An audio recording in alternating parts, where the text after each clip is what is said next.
नमस्कार, मैं हूं डॉक्टर प्रदीप गोयल और आज हम पहुंचे हैं नूरांग सेक्टर में।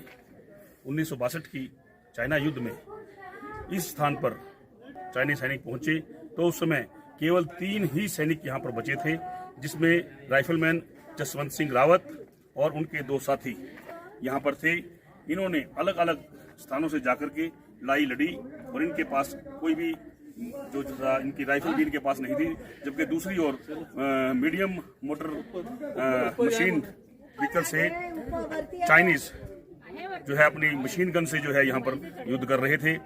जब इनके पास कुछ नहीं रहा तो इन्होंने अलग अलग मोर्चों से जब लड़ना शुरू किया तो उनके जो 2 साथी थे जसवंत सिंह के, वो भी अपना शहादत पा गए।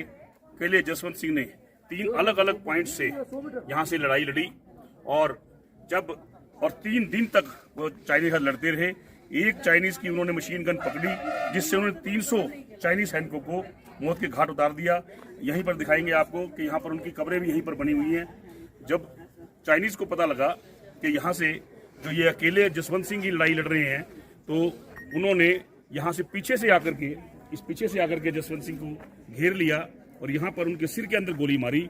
उनको जसवंत सिंह को यहाँ पर नूरा और सैला नाम की 2 बहनों ने भी सपोर्ट किया, जिसके अंदर सैला की तो मृत्यु हो गई थी, जिसके नाम पर सैला पास और सैला लेक का नाम दिया गया, और नूरा के नाम पर यहाँ का नूरांग सेक्टर इसका नाम रखा गया। तो दोनों को उनको भी मान सम्मान दिया गया। जसवंत सिंह को मरणोपरांत महावीर चक्र प्रदान किया गया और ये एक अकेले ऐसे सैनिक है जो आज भी अलाइव सैनिक माने जाते हैं। इनको आज भी उसी तरह से प्रमोशंस मिल रही हैं और डेली इनके शूज पॉलिश होते हैं, डेली इनकी वर्दी को सेट किया जाता है। बताया जाता है कि जिस तरह से ये जो चौक है, जब भी कन्वाई यहाँ से निकलती है सेना की, तो ये उसे डायरेक्ट करते हैं और यहाँ पर बचाव करते हैं। कई बार जो जूते जो उनके पॉलिश करते हैं जो सैनिक, वो बताते हैं कि इनके जूतों पर कई बार मिट्टी भी लगी होती है, इसलिए इनको यहाँ पर होली बाबा के नाम से भी जाना जाता है। तो ऐसे वीर सैनिक को न्यूज़ डेस्क की पूरी टीम का सलाम है। हम आज उस पवित्र स्थान पर पहुंचे हैं जहां पर उन्होंने अपनी शहादत दी थी। अब हम पहुंचे हैं चाइनीज़ ग्रेव यार्ड पर। जो चाइनीज़ यहां मारे गए थे, ये देखिए दिखाया है कि 10,960 फुट की बुलंदी थी और यहीं पर ये युद्ध हुआ था। और ये जो स्थान बनाया हुआ है, यहाँ पर जो 150 चीनी सैनिक मारे गए थे, उनको यहीं पर दफना दिया गया। यह वह स्थान है जहाँ पर युद्ध हुआ था और 1962 के अंदर यह वह बंकर नंबर 3 और सामने आप देख रहे हैं बंकर नंबर 4। ये वो बंकर्स थी जहाँ पर इन्होंने खड़ा होकर के लड़ाई लड़ी थी। और यहाँ से निकल कर के जब ये इनके पास कोई हथियार नहीं रहा तो अपनी तलवार लेकर के आमने सामने से लड़ाई लड़ी।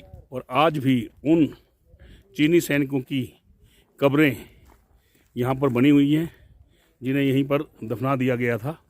जसवंत सिंह का स्मृति स्थल, जिसे जसवंतगढ़ स्मृति स्थल के नाम से जाना जाता है, 1962 के भारत चीन युद्ध के दौरान राइफलमैन जसवंत सिंह को जब गोली लग गई तो उन्होंने अपनी अंतिम सांस यहाँ पर एक वृक्ष के नीचे ली, जो कि अंदर मौजूद है।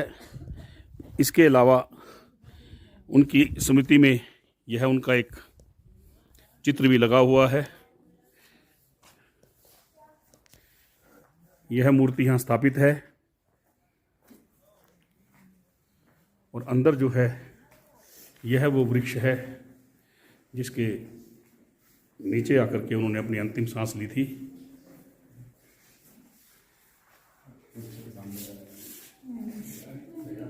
और ये उनकी ड्रेसेस हैं जो वो डाला करते थे।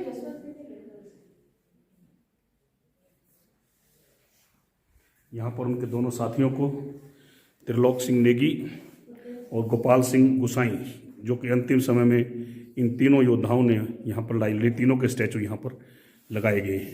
बहुत ही सुंदर ये मेमोरियल आपके सामने बना हुआ है। जसवंतगढ़ मेमोरियल से अपने साथी नरेंद्र भारद्वाज के साथ डॉक्टर प्रदीप गोयल।